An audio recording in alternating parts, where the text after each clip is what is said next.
Hello, everyone. Welcome back to the channel. I'm Tom Worth Jr. Had a little bit of time to settle down throughout the day, into the night, and that did not happen. um, we had Trump call himself the king. We had Governor Pritzker deliver remarks on the state of the state for Illinois, which compared he's making comparisons to the beginning of Nazi Germany. And he called out the fact that it took the Nazis, once they came to power, less than 2 months to get rid of the German Constitution. And he also pointed out rightly, and we all knew this going back to the election back in the summer, that um, the Germans elected the Nazis because they were upset about inflation. And, the old F you make eggs cheaper uh, being the reason why Trump was elected. And of course, eggs are even higher now. It's just, people are stupid, is what it boils down to. And people don't take serious threats seriously. They didn't with Hitler. They're not with Trump, and that's where we're at right now. Um, we're getting judicial relief. Trump was not able to uh, dismantle some of what he wanted to dismantle in a ruling today, which is good. And that little thing is a little thing called the Constitution. He wanted to end birthright citizenship, just wanted to do away with that amendment by ordering it so. And it's been fought in the courts. It was appealed by him when he lost, and now he's lost again. The man is he is completely out of control. I saw a Gallup poll today. This was before his actions uh, over the weekend in Munich, and then what he said about Ukraine last night. He has 90% approval among Republicans. 4% with Democrats. 90% of Republicans. Uh, it is astonishing. The Democrats are finally starting to get fired up. The Democrats in Congress. There's a couple that have been speaking out, but more are being outraged now, and I think this is Trump trying to see how far he can go. It's what he always does. And he has crossed the line with what he said about Ukraine. Every word of it lies. Even Zelensky is talking back now and fighting back now.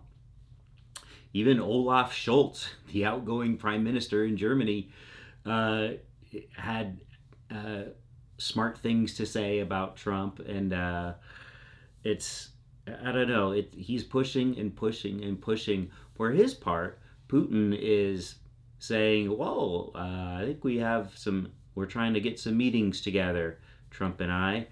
And Russia is overjoyed right now. The Russian media is overjoyed. He is doing everything that he said he would do, and Trump's supporters are loving it. Um, that's where we're at today. Where will we be at tomorrow? Well, um, Eric Adams seems so inconsequential right now, but we've still got that battle going on, that quid pro quo thing. Uh, but I think what Trump was doing with the "Long Live the King" thing today was, I think some of his people let him know that, dude, you might have gone a little too far last night from Mara Lago. And so whenever he does that, this playbook from the first term, he'll throw out something even more ridiculous to distract from the truly damaging thing he did. And in this case, it's a "Long Live the King," and there was the White House had this mocked up Time magazine with him with the crown and his stupid cartoon face smiling. We all know how jealous he is of anyone that can get on the Time magazine cover besides him. So this is his way of getting on Time magazine cover, even though it was fake. Um, just an outrageous claim, but something that his followers will think is funny. Whereas actually aligning with Russia uh, is not something that his followers would think is funny. I think if that Gallup poll were taken today, he's not getting 90% Republican support. Another Nazi thing he's done, another Hitler thing he's done, who did Hitler partner with when he was coming to power? Who did he have to have an agreement with? Stalin, Russia, the Soviet Union, uh, because they were the other big player. And just like today, 80 years later, this is what this Trump, modern day Hitler, I'll say it, because he's trying to be, he's just following the 30s and 40s playbook. And we all see it, but 90% of Republicans, that's the number I want to convey tonight. 90% of Republicans in this Gallup poll approve of what Trump has done in his first few weeks in office. So, thanks everyone. Even Nikki Haley is saying he's wrong about this, but of course, we know all about Nikki Haley. Uh, we I don't know. It's too late now. We're in this. We're in this for at least the next 2 years. We're in this probably for 4 years, and then beyond that, who knows? But the the worst part is just the utter brainwashing that half the country has fallen prey to. Um, Talking to, I won't say who they are, but some Trumpers that I know very well, a couple weekends ago, and I was getting into it with them, even though I didn't want to. Sometimes you have to, and about the aid to Ukraine, about how we just need to stop spending that money and before Americans are dying, and that these people they've fallen for it. They are setting aside the fact that it is for Vladimir Putin. They're not even contemplating that. All they're saying is money and Ukraine. And we don't want to spend American money in Ukraine. That's as far as their thought process goes. And that's why last night Trump crossed that line, and I think it probably woke some people up today that he is trying to partner with Vladimir Putin, not just against Ukraine, but against all of Europe, against all democracies.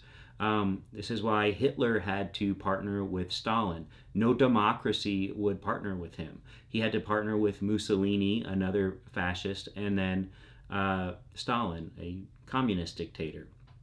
Dictators stick together, and Trump has always voiced his admiration for them.